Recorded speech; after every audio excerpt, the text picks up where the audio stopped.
Dakar waaye doon ay dof Barthélémy Dias dem ñu jox ko mairie Sacré-Cœur Mermoz mu def fa liggéey bu mucc ayib boo laajee waa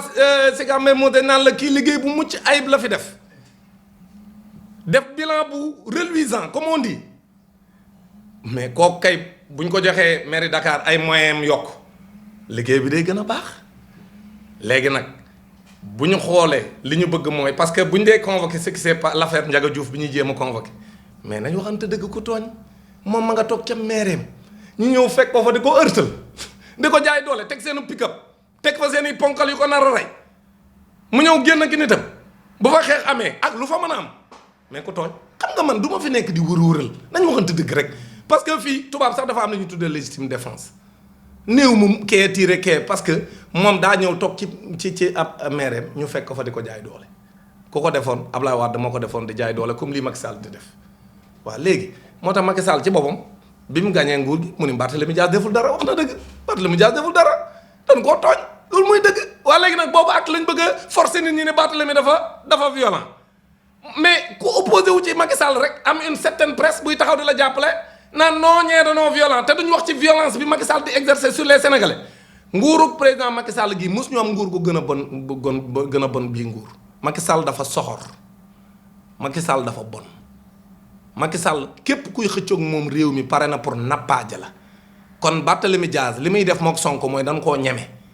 gis nga buñ ko ñemewul baye boo ñu jël seeni kaaka delloo lépp ñun àndal ni leen ñun bàyyi nañ politique Macky Sall képp kuy xeex ak moom soo àndul ak moom da nga koy ñeme mais su fekkente ne parce que waxuma nag opposition bi ànd ak moom bi opposé lu ñu ci mel ne waa wàllu yooyu ak di am ay candidats à Dakar la candidature de wàllu à Dakar muy le grand Doudou Wade je n'ai rien contre lui mais c'est pas une candidature sérieuse mais nañu waxante dëgg li ñu bëgg rek mooy diviser les voix de l'opposition parce que comme ci système raw gàddu lañ nekk bu ñu diviser les voix de l'opposition yenn sénégalais yi comprendre enjeu yi mën nañoo dem voter leen ñoom bu ñu leen votelee ñoom day wàññi doole Barthélémy Dias mi nga xam si moom mooy candidat sérieux bi nga xam si moom moo jàkkaarloo ak Diouf Sarr loolu lañ bëgg bu ko defee Abdoulaye Wade bu élection yi jegee mu def la mu defoon ci élection présidentielle yi parce que élection présidentielle yi Wade lu mu def dafa bàyyi ba élection yi jege mu ni cëpp ci dëkk bi brouiller les cartes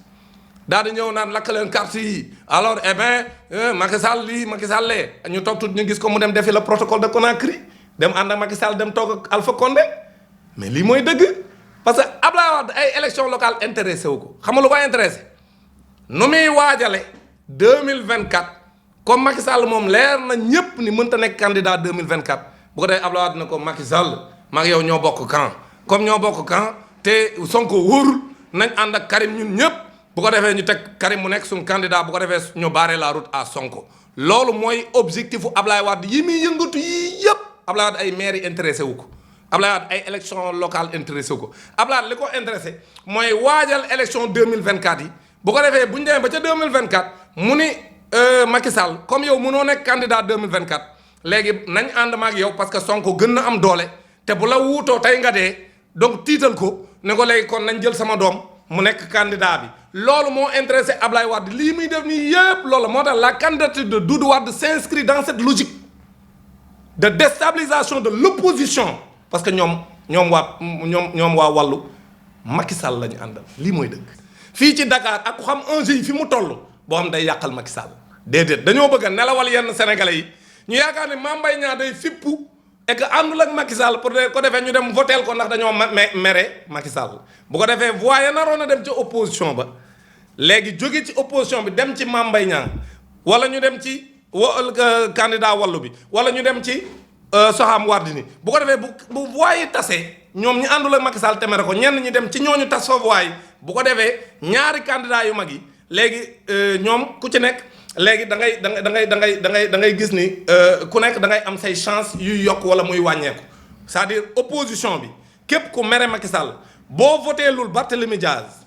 dem voteel ñeneen ñi nga xam ne ñoo Macky Sall ànd léegi da ngay wàññi doole Barthélémy Dias bu ko defee Diouf Sarr ëpp les chance pour jàll ñooñu dañoo ñëw rek teg seen i candidature pour wàññi doole opposition bi pour tasaare voix opposition bi parce que élection yi weesu bu ñu dajalee voix opposition bi yëpp ñoo ëppale woon Macky Sall te pourtant Macky Sall la gagné boobu système lañ bëgg a reproduire surtout que bii yoon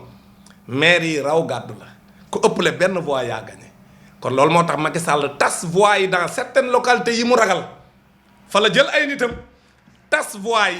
daal di jël ñaari candidat yu bokk ci moom ni leen yéen ñëpp ku ci nekk déposer sa liste. est-ce que foofu mën nañ fa dugal Saint-Louis tam ak Mary Teuw Niane. Saint-Louis mënuma fa dugal carrément Mary Teuw mais tamit duma ko ci génne parce que Mary Teuw ba léegi génnagul APR. Mary Teuw ba léegi mi ngi yore ndombal tànk APR parce que mi ngi nekk PCA ba léegi kon nag man mënumaa wax ne parce que Mary Teuw bu génnoon APR génn ci mouvance présidentielle bi dama ko ci génn mais comme génn ci man mënuma ko cee génne man damaa jàpp ne foofaat looloo fa man daal gisaguma benn liste boo xam si parce que Macky Sall ci ku ko xam yow gëm nga ni Macky Sall di nga ànd ak moom ci politique defar ab liste parallèle boo xam si àndu ci ba nag mu kon na la bàyyi di la dooleel ca la ngay def ci biir parti bi ak ci biir nguur gi ndomba tànk yam la joxoon nangu ko te Macky Sall nga am ci biir procès gis nga ci biir procès Karim Wade dégommé na fi ab procureur ci biir procès bi Macky Sall def na fi loolu Macky Sall ay nitam yu bari ay directeur ak ay ministre taxaw nañ ci ay émission wax ne mënta am troisième mandat le lendemain mu dégommé leen kon gëm ngeen ne Macky Sall ay nitam daan def ay liste parallèle ci élection locale yi dara fekku leen ci te Macky Sall àndu ci non loolu il faut nga nekk dof pour gëm loolu Macky Sall ci boppam moo d'accord ci ñoom ñooñu ay Mame Mbaye Niang ñëpp donc Dakar waaye laay waxal bu leen yéen gëm naa nag dofu leen parce que Dakar moom mooy zone bi gën a jafee gagné ci élection moom Macky Sall xam na loolu mais Dakar waaye man li ma leer mooy non moo la gën a xam mosul gagné bu ñu dajalee toujours voix opposition moom majoritaire léegi nag Dakar waaye bu ñu dof candidature yi ñaar la Diouf Sarr moo représenté Macky Sall Barthélémy Diaz moo représenté opposition bi ku ànd ak Macky Sall voteelal Diouf Sarr ku ànd ak opposition bi munoo voté feneen fu dul ci Barthélémy Diaz bu dee xam nga ni opposition biy doxee bu dee nangu capital bi téye ko opposition bi yow nga ko yéene que ñoom ñu yore capital bi pour que mu am équilibre du pouvoir parce que pouvoir tamit nga jox ki yore réew mi lépp baaxul ci nguur da nga koy équilibrer sénégalais dañoo am intérêt ci Dakar ñu jox ko koo xam ne day taxaw ci intérêt Dakar waay waaw donc loolu c'est important loolu moo tax bu ñu ko mais sénégalais yi fu ñu ko Dakar waay fu ñu koy teg pour fal Diouf Sarr Diouf Sarr est-ce que mën na gagner sax maire Yoff mais Diouf Sarr fu mu leen demal pour ñu koy jox la maire de Dakar alors que Barthélémy Dias mais dafa am taxawaay boo xam si nit ñi mën nañoo xam ne lii moo tax ñu mën koo jox la maire de Dakar donc bu leen kenn nelawal yeneen candidatures yi c'est pas des candidatures yoo xam ni xel mën na ko nangu candidature yooyu yëpp ay candidature tappale la léegi nag lii am daal mooy bu fekkente ni Dakar waaye voté nañ comme niñ daan voté parce que nguur gi fu ma sa ñëw da nga am jafe-jafe pour Dakar pour gagner Dakar loolu moom mooy dëgg Dakar waaye ñu fi taxaw di jàppale benn nguur donc nguur gu fi nekk Dakar waaye dañuy taxaw opposé wu par rapport ak li ngay def parce que équilibre dafa baax ci réew léegi nag moo tax ma ne bu leen kenn brouiller yeneen candidature yëpp c'est des candidatures de diversion pour brouiller les pistes pour que Dakar waaye dem votel yenn candidat yoo xam ne ànduñu ak opposition bi mais nguur gi lañ àndal kon loolu mooy dëgg donc Mame Mbaye Niang woo candidature Wallu